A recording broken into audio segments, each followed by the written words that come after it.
Nay á, thì Vũ dẫn mọi người đi câu cá chẽm nha mọi người. Lúc này á, thì Vũ đang biến hình tí nha.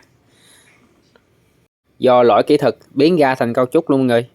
Giờ thì làm lại nha. Lần này hy vọng á, sẽ lên được em cá luôn cho mọi người xem nha. Cuối cùng á, thì cũng thành công mọi người. Lúc này á, thì Vũ đang kéo em cá lên nè.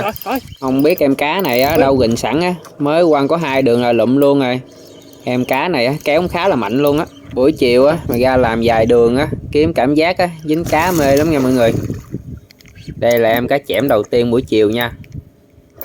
Cá chẽm này á, thì cũng vừa nhưng mà kéo khá là mạnh luôn. Quăng á, cá ăn từ xa á, kéo đã hết biết luôn mọi người.